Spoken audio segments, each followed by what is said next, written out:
Hey guys, Super Collectibles here, and for today's video, today is finally the day. Paul McCartney's brand new studio album entitled McCartney 3 is finally out. So yeah, today on December 18th, the new album has been released officially, and I gotta tell you, I gave it a good listen before making this video, jotted down some notes on a nice piece of paper, and just, gathered my thoughts in general of each of the 11 tracks on the album, kind of like what I did for my album review on Power Up. So, first off, this album was announced on October 21st for a December 11th release, and recently, I don't know, a few weeks ago, it got rescheduled to today, December 18th, a week ahead, just because, production and stuff, delays, so just not a big deal, it's just one more week, so got pushed back a week, and here we are, today's the day, it's out, release day. So, yeah, I just gathered my thoughts on all of the 11 songs on the album, and from what we've seen on October 21st about then, there was the teaser for just the official album trailer, I'd say, and the song Long-Tailed Winterbird, the opening track, has been teased, and I've just fell in love with that song. Then following up a few weeks later, there was another teaser featuring The Kiss of Venus. That song's really good now that I've listened to it fully. So those two songs were just teased. There's not been an official single whatsoever, but there's been teasers. So, and along with that, aside of no singles, Paul's just been doing on Instagram 12 days of Paul, I think, something like that, and it's just been promotions of all of the 11 songs, and the music notes with the lyrics on buildings on walls across the world. So that's been pretty cool. Overall, let's get into this. So the opening track, Long-Tailed Winterbird, is a very good song. It clocks in around 5 minutes long, mainly an instrumental, has a couple vocals, basically the vocals you've heard in the teaser. But this song's very great. The bass just locks in well, with the drums are very great. They have a nice groove to them. Paul plays everything on this, and it's good.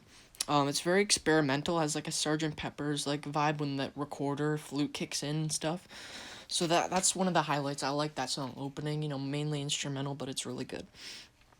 The second track on the album, Find My Way, is really good. It's got Paul's vocals are a very good falsetto, great guitar harmonies too.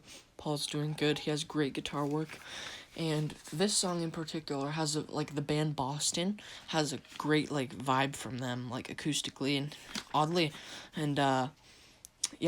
enough, it's kind of weird. It has a vibe in the last minute of the song, it kind of seems like an Apple commercial, it would fit in there. So it's kind of new, new sounding, so it's cool, but it has a Boston vibe, with the nice guitar harmonies and the acoustic sound. So yeah, Find My Way's an overall good track, strong, And then track 3, Pretty Boys. The vocals are nice, they're preaching in a way. Great reverb on the guitars, and the acoustic riff is great.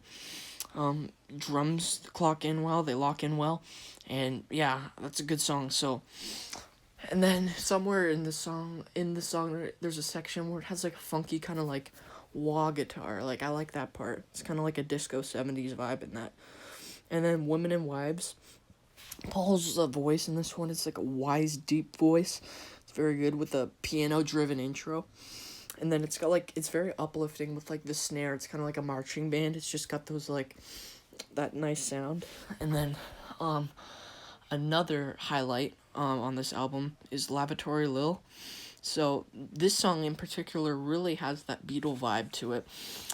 It's got a nice rhythm, the bass and the drums, and it reminds me of Taxman a lot from Revolver. It really reminds me of that track.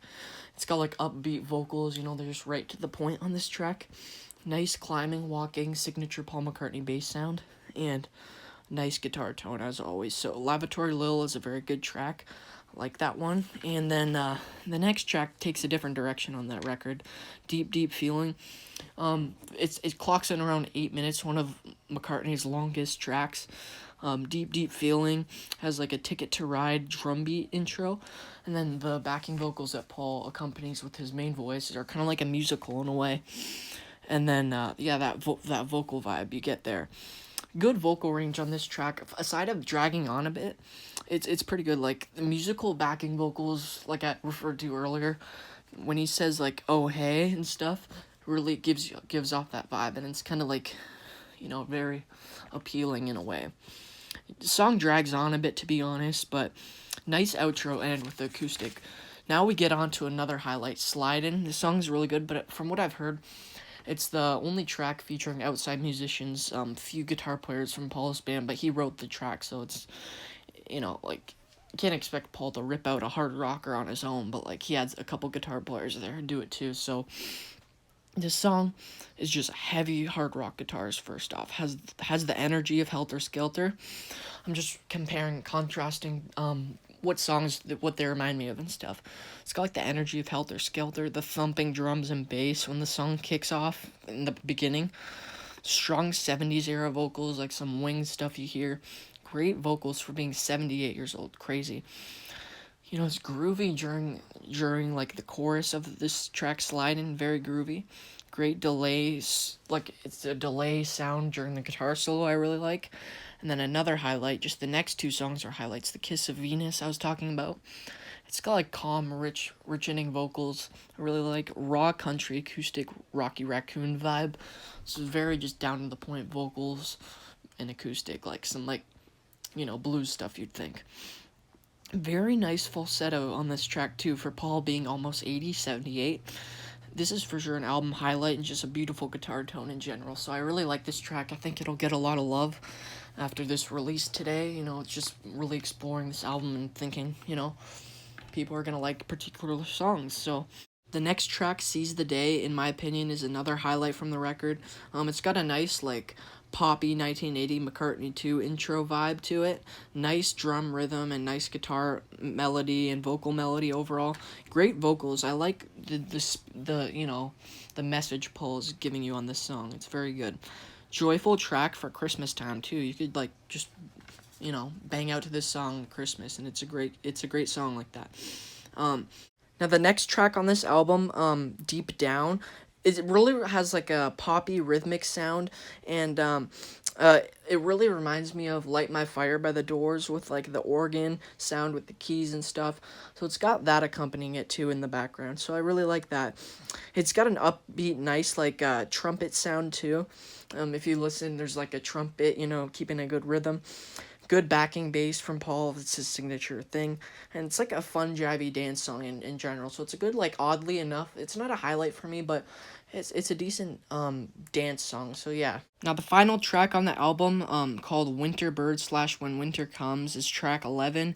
And it has a nice reprise of track 1, Long-Tailed Winter Bird. The title is just a short form of it, then / When Winter Comes. So it's a reprise of it, and it reminds you, like, how good that riff is. So it's a nice, like, reminder of the opening track when the song kicks in, and then then comes in a nice acoustic ballad, kind of recorded, actually it's been known, recorded vocally in 1992. A pretty good way to, it's like a pretty song, and it's a pretty good way to end off the album in like full glory. Story, like in this song, like you feel like a story's nicely told with like stay inside and stuff, like it's cold when winter comes and stuff. Not referring anyway to like 2020 pandemic, because this is from the 90s. I don't know if the guitar is, but the vocals are. And it's just like the story is nicely told through the vocals. So overall, very good album. I can't wait to pick it up on CD or vinyl anytime soon. I might get it on CD today if I can, at like Walmart or something, since that's like an essential store. But yeah, McCartney 3.